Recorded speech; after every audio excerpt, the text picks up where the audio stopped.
Don't accept defeat before you even start. क्यों कुछ लोग शुरुआत करने से पहले ही हार मान जाते हैं? ये सारा माइंडसेट का खेल है। Fix mindset and growth mindset. आपने माइंडसेट के बारे में तो बहुत कुछ सुना होगा, बहुत वीडियोस हैं, बुक्स हैं। ये कोई नया कंसेप्ट नहीं है, बट इंटरेस्टिंग है। अगर आप अपनी लाइफ को बेहतर बनाना चाहते हैं या बेहतर समझना चाहते हैं, इवन जब आप अपने आप को बेहतर समझना चाहते हैं, तो आपको माइंडसेट के इस कंसेप्ट को काफ़ी अच्छे से समझना चाहिए। हम सबका अपना ही एक तरीका होता है अपनी लाइफ को लीड करने का। एक ही मौका कोई अप्रूव कर लेता है तो कोई रिजेक्ट कर लेता है। एक ही नई सोच को कोई एक्सेप्ट कर लेता है तो कोई अवॉइड कर लेता है। ऐसा क्यों? यही माइंडसेट का गेम है जिसके बारे में मैं बात कर रही हूँ। और आज हम इस वीडियो के थ्रू समझेंगे कि एक ग्रोथ माइंडसेट और फिक्स माइंडसेट में डिफरेंस क्या होता है, और ये डिफरेंस मैं आपको क्यों बता रही हूँ, क्यों ज़रूरी है माइंडसेट को समझना। And if you really want to shift your mindset, आप अगर एक फिक्स माइंडसेट से एक ग्रोथ माइंडसेट की तरफ शिफ्ट होना चाहते हो, I will be giving you 2 tips for that. क्योंकि सच तो यही है कि हमारा ब्रेन इतना एफिशिएंट है, इतनी कैपेसिटी है इसकी कि हर दिन हर समय कुछ ना कुछ नया लर्न कर सकते हैं। डिपेंड करता है कि आपका माइंडसेट क्या है। I am not saying neither this mindset is good और this mindset is bad. I am saying कि दोनों ही माइंडसेट इंपॉर्टेंट हैं। आपकी अवेयरनेस कितनी है कि आप अपनी लाइफ में किस एरिया में किस माइंडसेट को यूज़ कर रहे हो। क्योंकि अगर आप एक ग्रोथ माइंडसेट के साथ ही अपनी लाइफ के सारे एस्पेक्ट्स को जी रहे हैं, तो शायद आपका लेवल ऑफ सेटिस्फेक्शन होगा ही नहीं।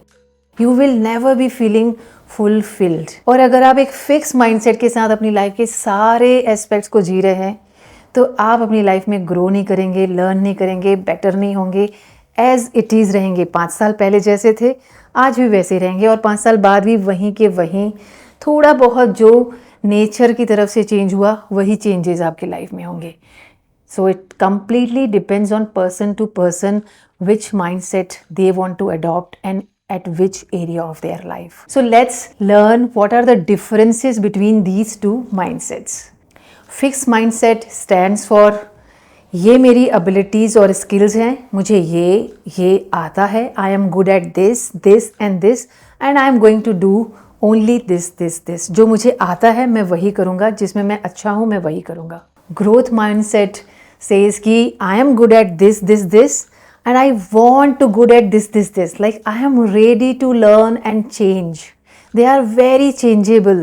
They literally ask for help. अगर उनको कोई भी चीज़ सीखने के लिए और जानने के लिए ज़रूरत होती है ना, they feel free and open to ask for any help.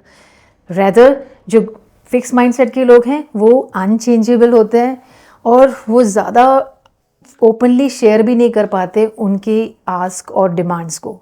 Fix mindset के पास जब लर्निंग की अपॉर्चुनिटी आती है ना, दे फील ओवरवेल्म। वो घबरा जाते हैं, वो परेशान हो जाते हैं। They feel literally heavy and stressed out. Growth mindset learning को बहुत नॉर्मली लेते हैं। They are very excited and curious कि उनके सामने लर्निंग की कौन सी चीज़ आ रही है।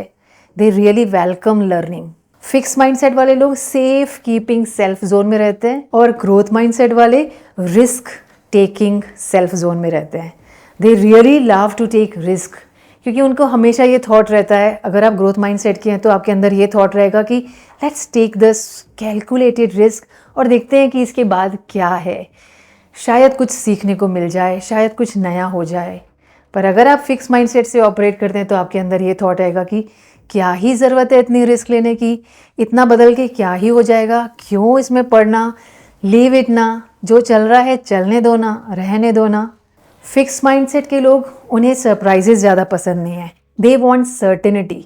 जो जैसा है वो वैसा ही होना चाहिए। They expect and they really want fix results.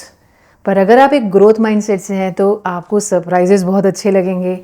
आप अनएक्सपेक्टेड चीज़ों को भी बहुत क्यूरियस होकर देखते हैं कि अगर ऐसा हुआ तो क्यों हुआ, let me decode. Fix mindset people are not really open for feedback. अगर आप उन्हें कहेंगे ना कि तू इसको ना ऐसे नहीं कर ले, ये कर ले, इसको बदल ले, दे विल से कि मुझे सब पता है एंड ये पॉसिबल नहीं है, लेट इट बी, मुझे मत सिखाओ।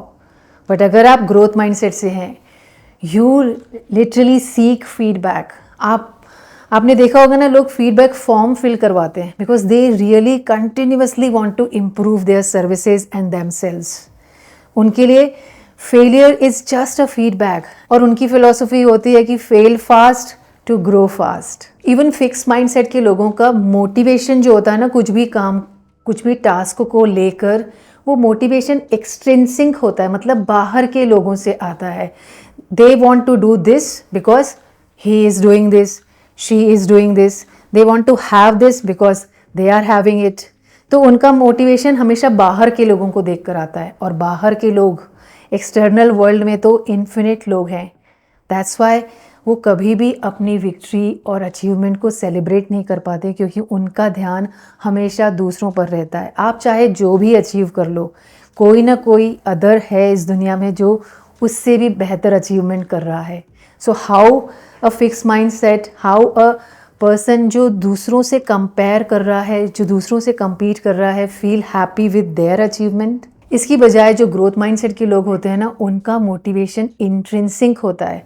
भले वो लोगों से, बाहर के लोगों से इंस्पायर होते हैं, लेकिन अंदर से उनके ड्राइव आती है कि मुझे ये करना है। They take inspired action. वो हमेशा खुद से compete करते हैं, खुद से कंपेयर करते हैं, क्योंकि वो हर दिन अपने आप से बेहतर होना चाहते हैं। They want to be better than before every single day. वो हमेशा खुद को खुद से कंपेयर करते हैं कि एक मंथ पहले मैं कहाँ था, एक साल पहले मैं कहाँ पहुँचा था, और आज मेरी कितनी ग्रोथ हुई है। They really track their success and progress. Now let's talk about कि ये दोनों माइंडसेट्स को समझना ज़रूरी क्यों है। सी, आज हमारे ब्रेन ना सोशल ब्रेन हो गए हैं। You are following someone and someone is following you. हम एक दूसरे से इंटरेक्ट करके ही अपने इमोशंस, अपनी सक्सेस और अपने फेलियर्स को कैलकुलेट कर पा रहे हैं। ऐसे में अगर आपका मोटिवेशन एक्सट्रिंसिक होगा, अगर आप दूसरों से compete और कंपेयर ही कर रहे हैं, you are not going to feel satisfying with your life, doesn't matter whatever you are having। इसलिए जब भी आप लाइफ में कुछ भी अचीव करते हैं ना, उसको अपनी आइडेंटिटी पे लेने की बजाय ग्रैटिट्यूड से लें। Be thankful of what you are achieving, क्योंकि अगर आप अपनी चीज़ों को कंपेयर करोगे, you are not going to reach anywhere. हर मोड़ पर कुछ ना कुछ चेंज आ रहा है, हर समय, every time, everything, at every turn their is a change. जहाँ पर जितना ज़रूरी है वो थोड़ा थोड़ा करके बदल लेते हैं ना। क्यों ठहर कर, स्टक होकर ज़िंदगी में रुक जाना, थोड़ा थोड़ा करके आगे बढ़ लेते हैं ना। अगर आपने रियलाइज़ किया कि आपको आपकी लाइफ के कुछ एस्पेक्ट्स में ग्रोथ माइंडसेट की ज़रूरत है and you really want to shift, I am sharing you 2 tips. First tip is spend time with the people who are nothing like you. जो आपकी तरह बिल्कुल नहीं है, ऐसे लोगों के साथ अपना टाइम स्पेंड करिए। For example, there is a engineer. एक इंजीनियर हमेशा अपने प्रोजेक्ट्स, ट्रेनिंग्स, अपने मशीन्स और उन्हीं के बारे में सोचना, देखना, बात करना, उसी में लगा रहता है। तो इमेजिन करिए, एक इंजीनियर इंजीनियर्स के साथ ही टाइम स्पेंड करेगा तो उसकी हॉराइजन लिमिटेड हो जाएगी। यही इंजीनियर अगर एक आर्टिस्ट के साथ टाइम स्पेंड कर रहा है, आर्टिस्ट की फ़िलॉसफी, आर्टिस्ट का नज़रिया, आर्टिस्ट का ठहराव, बहुत सारी चीज़ें उससे बहुत अलग हैं। Don't you think after few days उस इंजीनियर का हॉराइज़न एक्सपैंड हो चुका होगा? जो इंजीनियर कुछ समय पहले तक सिर्फ 7 रंगों के बारे में ही जानता था, आज बहुत सारे दूसरे रंगों और बहुत सारे दूसरे एस्पेक्ट्स और फिलॉसफीज़ को समझ पाएगा। तो जब आप अपने सोच का दायरा, अपने एक्सपीरियंस के दायरे को बढ़ा पाओगे, you will literally enjoy your life. Second tip is understand risk is a part of shaping your life process. अगर आपको ऐसा लगता है कि रिस्क लेने में डेंजर है, रिस्क लेने से फेलियर मिलेगा, आई एम टेलिंग यू, आप अपने लाइफ के पास्ट एक्सपीरियंसेस की तरफ टर्न करके देखिए। You will able to connect those dots कि आज आप अपनी लाइफ में जहाँ भी पहुँचे हैं वो सिर्फ सक्सेस से ही नहीं, सक्सेस और फेलियर्स का मिक्सचर है, कॉम्बिनेशन है। So it's always about the combination. Risk अगर आप बड़ी नहीं ले सकते, you can not take a leap of faith. आप एक छोटी रिस्क तो ले सकते हैं ना, कैलकुलेटेड रिस्क। अगर आप अपने कंफर्ट जोन से जंप आउट नहीं कर पाते तो उससे स्ट्रेच करके थोड़ा थोड़ा बाहर तो चल सकते हैं ना, धीरे धीरे चलते चलते जब आपको कॉन्फिडेंस आ जाएगा ना, you will able to take that leap of faith, you will able to gather that courage. वो हिम्मत आपके अंदर आ जाएगी जब आप फियर के भी बियॉन्ड देख पाओगे। So this was all about the mindset, कि क्यों हमें माइंडसेट को समझने और बदलने की ज़रूरत है। अगर इस वीडियो ने आपको कोई वैल्यू प्रोवाइड की है, do like, subscribe and share. See you in the next one. Till then, bye bye.